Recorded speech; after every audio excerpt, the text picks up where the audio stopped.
Students, welcome back with my another video. My name is Amir and I'm from A1 Coaching.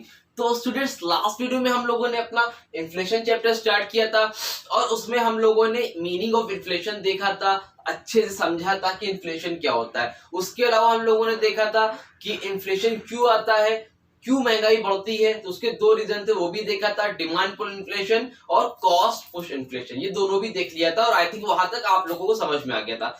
कोई ऐसा बच्चा है जो first time इस वीडियो को देख रहा है, उससे मैं बोलूंगा कि डिस्क्रिप्शन में लिंक है, पहले जाके वो पार्ट 1 देखे इन्फ्लेशन का, ताकि उसको अच्छे से समझ में आ सके, नहीं तो ये टॉपिक क्लियर उसका नहीं हो पाएगा। ठीक है, तो उसके अलावा जो लोग स्टार्टिंग से पढ़ना चाहते हैं कॉमर्शियल स्टडीज और इकोनॉमिक्स, तो उनको मैं बताना चाहूंगा कि आपको इस चैनल पर पूरा सिलेबस कवर कराया गया है, तो वो स्टार्टिंग से जाके टर्म 2 का पूरा अपना पढ़ सकते हैं। ओके, तो चलो देखते हैं कि आज टाइप्स ऑफ इन्फ्लेशन क्या होता है। ठीक है, तो इन्फ्लेशन का मतलब मैंने क्या बताया था, आप लोगों को याद होगा, एक रिवीजन लेता हूं छोटा सा।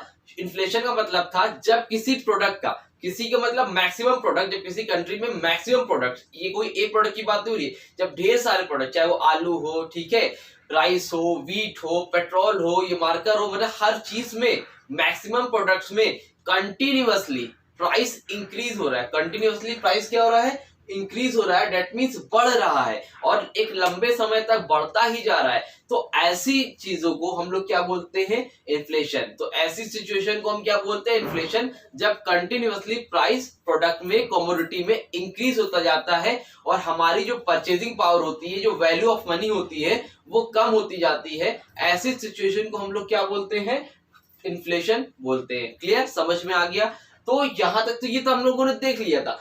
अब आज हमें देखना है टाइप्स ऑफ इन्फ्लेशन, मतलब कितने तरह के इन्फ्लेशन होते हैं। ठीक है, तो नंबर 1 पर है क्रीपिंग इन्फ्लेशन। ठीक है, क्या है नंबर 1 पर, क्रीपिंग इन्फ्लेशन।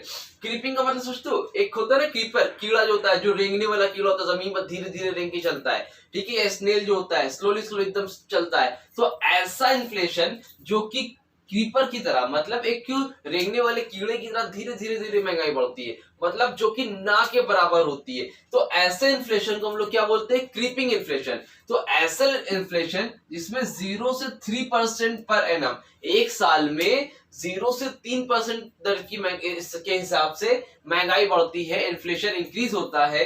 तो ऐसे इन्फ्लेशन को हम लोग क्या बोलते हैं, क्रीपिंग इन्फ्लेशन। मान लो पेट्रोल अभी 100 रुपीज है, एक साल में वो 100 से बस 101 रुपीज में हुआ या 102 रुपीज में हुआ, तो ऐसे इन्फ्लेशन को पता ही नहीं चलेगा, एक साल में 1 रुपए 2 रुपए बढ़ रहा है। तो ऐसे केसेस में ऐसा इन्फ्लेशन को हम लोग क्या बोलते हैं, क्रीपिंग इन्फ्लेशन। ठीक है, तो इससे कोई खास नुकसान नहीं होता है कि कंट्री को, किसी को भी दिक्कत नहीं होती है नॉर्मली, जबकि इकोनॉमी में ही फायदा होता है, क्योंकि थोड़ी बहुत महंगाई बढ़ने में कोई बुराई नहीं है, बट वो बहुत तेजी से और बहुत ज्यादा नहीं बढ़नी चाहिए। ठीक है, नंबर 2 पर क्या है, वॉकिंग इन्फ्लेशन। नंबर 2 पर क्या है, वॉकिंग इन्फ्लेशन। सिंपल सी चीज, ऐसे इन्फ्लेशन जिसका per annum 3 to 6% per annum के हिसाब से, पर ईयर 3 to 6% के अकॉर्डिंग महंगाई बढ़ती है, इन्फ्लेशन बढ़ता है। तो ऐसे इन्फ्लेशन को हम लोग क्या बोलते हैं, वॉकिंग इन्फ्लेशन बोलते हैं। और हमेशा याद रखना कि वॉकिंग इन्फ्लेशन हमेशा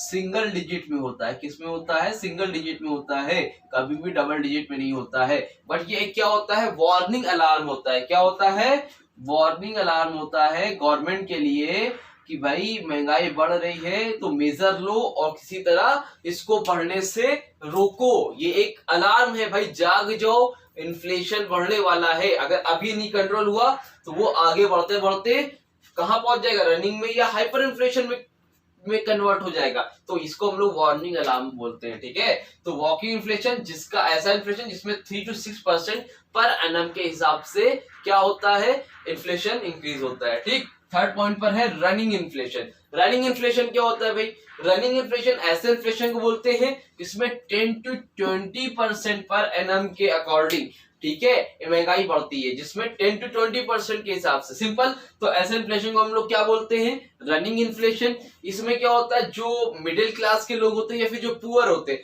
उनको बहुत ज्यादा प्रॉब्लम फेस करनी पड़ती है। तो running inflation 10 to 20% per annum के हिसाब से, ठीक। और हाइपर इन्फ्लेशन ऐसे इन्फ्लेशन जब 20 to 100% पर एनम के हिसाब से, पर ईयर 20 to 100% के अकॉर्डिंग रेट बढ़ रहा है, मतलब बेकाबू है, कंट्रोल के बाहर है। ऐसी सिचुएशन को हम लोग क्या बोलते हैं, हाइपर इन्फ्लेशन। से बहुत ज्यादा रेट डबल बढ़ रहा है, ठीक है, 100 रुपए 200 रुपए का सामान हो जा रहा है। तो ऐसे केसेस में ऐसे इन्फ्लेशन को हम लोग क्या बोलेंगे, हाइपर इन्फ्लेशन। ऐसा बहुत जल्द कभी होता नहीं है, ऐसा 2 बार देखा गया था कि इसको हम लोग गैलोपिंग इन्फ्लेशन भी बोलते हैं। एक बार याद रखना, गैलोपिंग इन्फ्लेशन भी बोलते हैं, ठीक है। उसके अलावा ऐसा कब हुआ था लास्ट, जब वर्ल्ड वार फर्स्ट और वर्ल्ड वार सेकेंड हुआ था, तो तभी ऐसा देखा गया था कि hyper inflation world war first और वर्ल्ड वार सेकेंड, ठीक है। एक बार जर्मनी और एक बार चाइना जब हार गया था, तो उस टाइम क्या हुआ था, ऐसे केसेस में जब वर्ल्ड वार फर्स्ट और वर्ल्ड वार सेकेंड हुआ था, तब ये हाइपर इन्फ्लेशन दिखा गया था, क्योंकि उस टाइम बहुत ज्यादा लॉस हो चुका था, तो एकदम देश की हालत खराब थी, ठीक। तो ऐसे इन्फ्लेशन को हम लोग हाइपर इन्फ्लेशन बोलते हैं। एक बार रिवाइज कर लो, 0 से 3% पर एनम हिसाब वाले को क्रीपिंग इन्फ्लेशन, 3 से 6% पर एनम के हिसाब से जो महंगाई बढ़ती है उसको walking inflation, 10 to 20% per annum के according running inflation, 20 to 100% per annum के हिसाब से जो इन्फ्लेशन बढ़ता है उसको हम लोग बोलते हैं हाइपर इन्फ्लेशन। समझ में आई बात। तो ये थे हमारे टाइप्स ऑफ इन्फ्लेशन। जल्दी से इसका स्क्रीनशॉट ले लो, लेना है तो। उसके बाद अभी हम लोग देखेंगे कि इंडेक्स नंबर क्या होता है, और उस टॉपिक को भी अभी कंप्लीट करेंगे, ठीक है। तो मुश्किल से एक पार्ट और बचेगा, नेक्स्ट वीडियो जो कि कल आएगी, और आपका ये चैप्टर भी कंप्लीट हो जाएगा, ठीक है। तो जल्दी से स्क्रीनशॉट लो, मैं बस जस्ट 2 सेकेंड में वापस आया। तो अब देखते हैं कि प्राइस इंडेक्स क्या होता है, ठीक है। तो प्राइस इंडेक्स होता क्या है, तो प्राइस इंडेक्स एक स्टैटिस्टिकल टूल होता है जिसमें हम ये पता करते हैं कि लास्ट ईयर के कंपेयर में, मतलब लास्ट ईयर कंपेयर में इस ईयर, ठीक है, इस साल कितना प्राइस में चेंज आया है। वो किसकी हेल्प से पता करते हैं हम लोग, प्राइस इंडेक्स की हेल्प से। जस्ट सपोज मान लो हमारा एक बेस ईयर है, बेस ईयर मतलब कौन से ईयर से कंपेयर करना है। मान लो हमने देखा कि 2010 में पेट्रोल का रेट जस्ट सपोज मान लो 56 रुपीज था, ठीक है। कितना था, 56 रुपीज, ठीक। अब ये मत कहना सर यहाँ पे तो 70 था कि 40 था, ठीक है। ये बस मैंने एक मानने के लिए कहा है कि मान लो ऐसा था।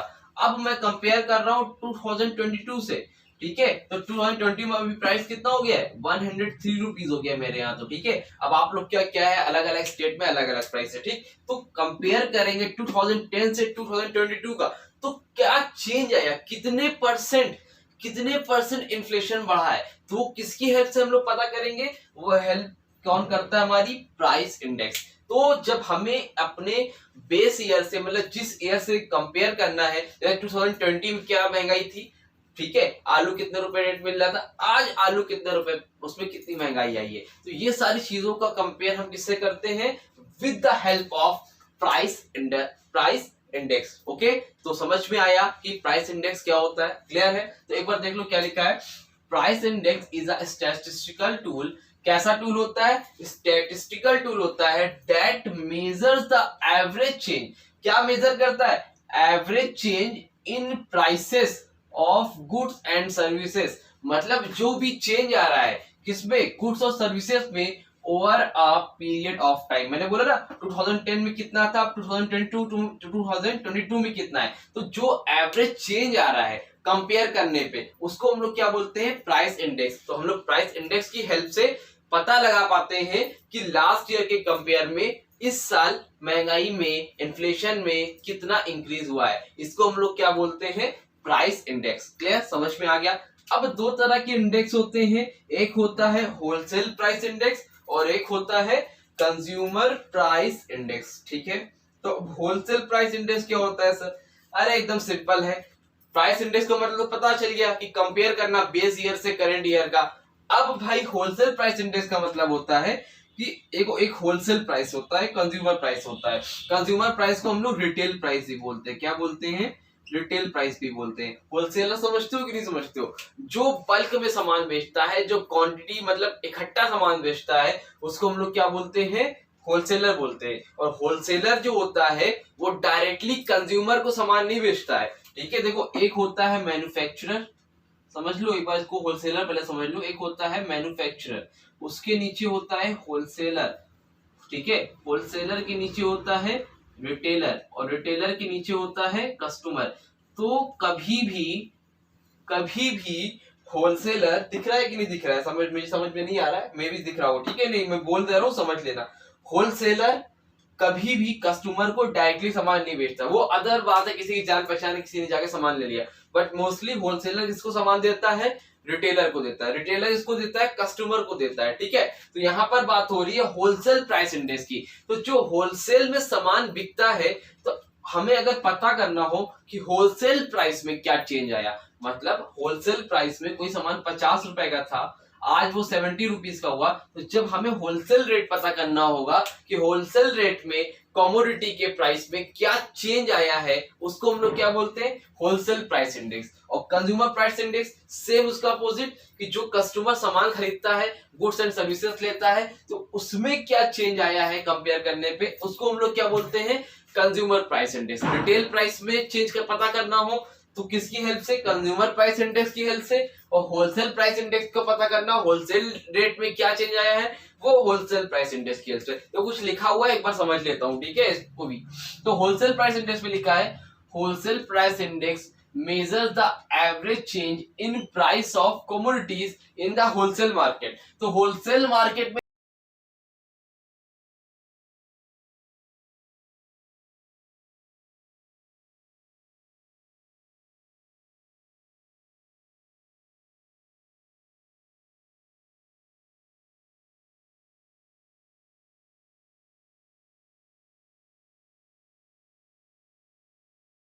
करते हैं, वो कैसे पता करते हैं, कंज्यूमर प्राइस इंडेक्स की हेल्प से।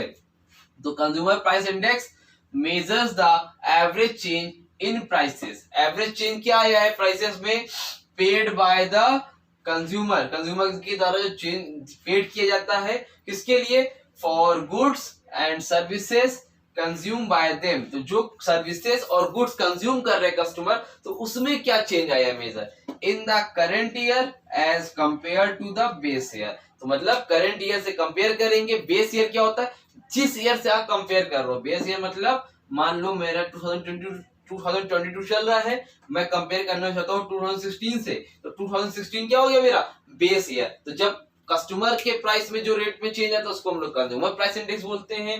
होलसेल प्राइस मार्केट में चेंज आता है, उसको हम लोग होलसेल प्राइस इंडेक्स की हेल्प से पता करते हैं। क्लियर, तो समझ में आ गया क्या होता है price index, wholesale price index और कंज्यूमर प्राइस इंडेक्स। तो ये था आज का टॉपिक, जिसमें हम लोगों ने देख लिया कि टाइप्स ऑफ इन्फ्लेशन क्या होता है, उसके अलावा wholesale price index, retail price index और प्राइस इंडेक्स, ये सारी चीजें भी देखी। तो अब मोस्टली 80% चैप्टर आपका कवर हो गया है, क्योंकि बहुत से टॉपिक रिड्यूस भी है आपके सिलेबस में।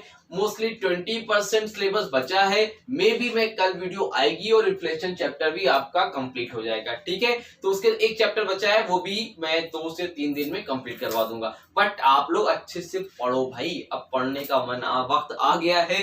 मन नहीं लग रहा है तो मन को लगाओ, पूछो, कमेंट सेक्शन में पूछो, इंस्टा पे पूछो, ठीक है। तो मैं हाजिर हूँ, बताऊंगा, ठीक है। तो टेंशन मत लो, अच्छे से पढ़ो, कोई डाउट होगा तो कमेंट सेक्शन में पूछ लेना, ठीक। तो चलो, वीडियो अच्छी लगी हो तो वीडियो को लाइक करना, चैनल को सब्सक्राइब करना, और इस वक्त अपने फ्रेंड्स को भी शेयर कर दो, जो लास्ट में पीछे बैठते हैं, उनका मन नहीं लगता था पढ़ने में, तो उनको भेजो ताकि उनके लिए भी थोड़ी सी हेल्पफुल हो सके, ठीक है। चलो मिलते हैं अपनी नेक्स्ट वीडियो में, तब तक के लिए थैंक यू सो मच।